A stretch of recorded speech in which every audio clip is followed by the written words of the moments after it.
नमस्कार, ABP news पर हाजिर हूं मैं रुमाना इसार खान। सुबह के 10 बज रहे हैं, वक्त आगे का एजेंडा का, यानी उन बड़ी खबरों का जिन पर लगातार हलचल रहने वाली है। आइए आपको बता देते हैं आगे का एजेंडा में आज क्या आपको दिखाने वाले हैं, कौन कौन सी वो बड़ी खबरें हैं। सबसे पहले बात होगी मणिपुर हिंसा पर सुप्रीम कोर्ट में होने वाली सुप्रीम सुनवाई की। मणिपुर में महिलाओं के साथ बर्बरता का वीडियो सामने आने के बाद सर्वोच्च न्यायालय ने स्वतः संज्ञान लेते हुए बेहद सख्त रुख इस पूरे मामले में दिखाया था। राज्य और केंद्र सरकार से जवाब मांगा था। इसी मामले में आज कोर्ट में सुनवाई होनी है।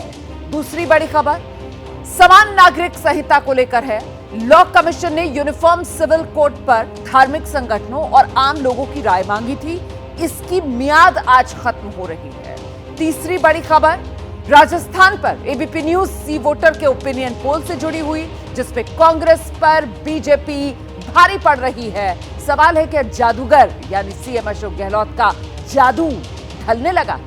और आगे का एजेंडा में बीजेपी की आज शाम होने वाली बड़ी बैठक को लेकर भी बात करेंगे। पार्टी अध्यक्ष जेपी नड्डा आज पार्टी के महामंत्रियों के साथ 2024 चुनाव की रणनीति को लेकर मंथन करने वाले हैं। तो ये तमाम खबरें बारी बारी से आपको दिखाएंगे। आइए शुरुआत करते हैं अब आगे का एजेंडा की इस वक्त की बड़ी खबर के साथ। मणिपुर हिंसा मामले में सुप्रीम कोर्ट में सुनवाई। महिलाओं के साथ बर्बरता का वीडियो आप जानते हैं वायरल हुआ था। सुप्रीम कोर्ट ने इसी मामले में 20 जुलाई को स्वतः संज्ञान लिया था। मतलब खुद इस मामले का सुप्रीम कोर्ट ने संज्ञान लिया था। तब सर्वोच्च न्यायालय ने केंद्र और राज्य सरकारों को नोटिस जारी कर इस पर जवाब मांगा था। तो इसी मामले में आज सुनवाई, और इस सुनवाई से पहले केंद्र सरकार की तरफ से कल सुप्रीम कोर्ट में हलफनामा दाखिल कर दिया गया है। हलफनामा दाखिल कर सुप्रीम कोर्ट को यह जानकारी दी गई है कि इस मामले की जांच के लिए सीबीआई को ट्रांसफर कर रही है केस अब केंद्र सरकार। इसके साथ ही केंद्र सरकार ने सुप्रीम कोर्ट से अनुरोध किया कि वो केस को राज्य से बाहर ट्रांसफर करने का आदेश दे। साथ ही केंद्र सरकार ने यह भी अनुरोध किया कि सुप्रीम कोर्ट निचली अदालत को चार्जशीट दाखिल होने के 6 महीने के भीतर ट्रायल पूरा करने का निर्देश भी दे। तो सुप्रीम कोर्ट की तरफ से राज्य सरकार, केंद्र सरकार से यह मांग की गई थी कि वो बताए इस मामले में अभी तक सरकारों की तरफ से क्या किया गया है, और उसी को लेकर यह हलफनामा जो केंद्र सरकार की तरफ से सुप्रीम कोर्ट में कल ही दाखिल कर दिया गया। अब इस मामले में सुनवाई, और सवाल यह है कि मणिपुर की बेटियों को आखिरकार इंसाफ कब मिलेगा, कैसे मिलेगा। बर्बरता वाले वायरल वीडियो के मामले में अब तक 7 लोगों की गिरफ्तारी हुई है, और बाकी लोग अभी भी पुलिस की पकड़ में नहीं आ पाए, फरार चल रहे हैं।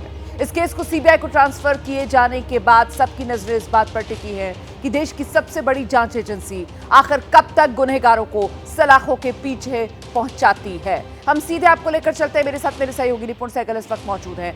निपुण, केंद्र और राज्य दोनों सरकारों से मणिपुर की बर्बरता को लेकर सुप्रीम कोर्ट ने कहा था कि साहब जवाब दाखिल कीजिए, और उसमें केंद्र का जो जवाब सामने आ रहा है उससे क्या तस्वीर उभर रही है और क्या लग रहा है, इस जवाब से क्या सुप्रीम कोर्ट संतुष्ट होगा? रोमाना, ये जवाब देने से पहले सबसे पहले जरा सा बैकग्राउंड में जाना चाहूंगा कि सुप्रीम कोर्ट ने पिछले हफ्ते कहा क्या था। सुप्रीम कोर्ट ने कहा था कि ये अस्वीकार्य है, इसको नहीं माना जा सकता, जो बर्बरता हुई है, जो अमानवीयता हुई है, और अगर आप एक्शन नहीं लेंगे तो फिर हम कार्रवाई करेंगे। यानी सरकार एक बहुत विषम परिस्थिति में थी, उसे एक फेस सेविंग करनी थी, मामले को हैंडल करके दिखाना था। और जहां राज्य सरकार ने, राज्य की पुलिस ने 7 आरोपियों को गिरफ्तार किया, ये जानकारी दी गई है सुप्रीम कोर्ट को। वहीं केंद्र सरकार ने इससे आगे बढ़ते हुए ये कह दिया है कि हम सीबीआई को जांच सौंप रहे हैं। राज्य सरकार भी इससे सहमत है, और चूंकि एक राज्य से दूसरे राज्य मुकदमा ट्रांसफर करने का जो मामला होता है वो अधिकार सुप्रीम कोर्ट को ही होता है, तो केंद्र सरकार ने सुप्रीम कोर्ट से कहा है कि आप मुकदमा कहीं भी ट्रांसफर कर दीजिए, लेकिन मणिपुर में इसकी सुनवाई नहीं होनी चाहिए ताकि न्याय मिल सके, और तेजी से निपटारा करने का भी निर्देश दीजिए, एक समय सीमा तय कीजिए, और 6 महीने के भीतर जब सीबीआई चार्जशीट दाखिल कर देगी उसके 6 महीने के भीतर निपटारा हो जाए। ये तमाम बातें केंद्र सरकार ने कही है। तो कहीं ना कहीं ये बातें निश्चित रूप से सुप्रीम कोर्ट को संतुष्ट करने वाली हैं, क्योंकि इससे अधिक एक्शन की उम्मीद नहीं की जा सकती है एक हफ्ते में। लेकिन निपुण, मेरा अगला सवाल आपसे ये है कि क्या मेरा अगला सवाल आपसे ये है कि केंद्र सरकार की तरफ से जो हलफनामा दाखिल किया गया और उसमें जिस तरीके की तमाम बातें कही गई हैं कि साहब केस जो है वो दूसरे राज्य में आप ट्रांसफर कर दीजिए, हम इस पूरे मामले की जांच सीबीआई से करवा लेंगे। सवाल यह है कि क्या केंद्र के इस हलफनामे से राज्य सरकार कटघरे में खड़ी होती हुई नजर आ रही है? अब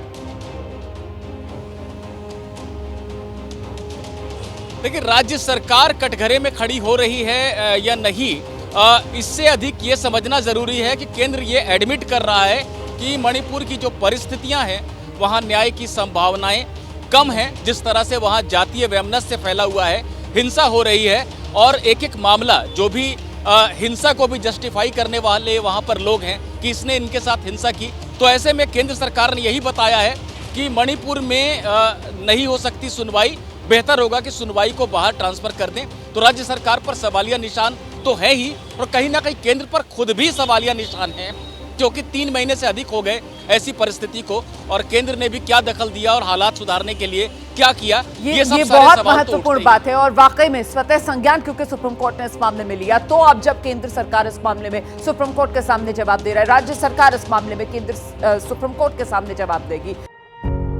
पत्रकारिता कोई इमोशन नहीं है, ना अपना कोई ज्ञान देना है और ना कोई विचार थोपना है। पत्रकारिता क्या है?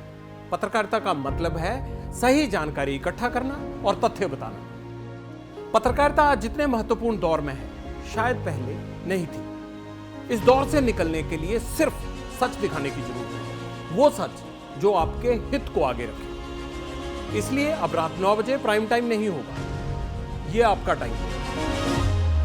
जगविंदर पटियाल के साथ देखिए पब्लिक इंटरेस्ट 17 जुलाई से सोमवार से शुक्रवार रात 9 बजे सिर्फ एबीपी न्यूज पर। एबीपी न्यूज आपको रखे आगे।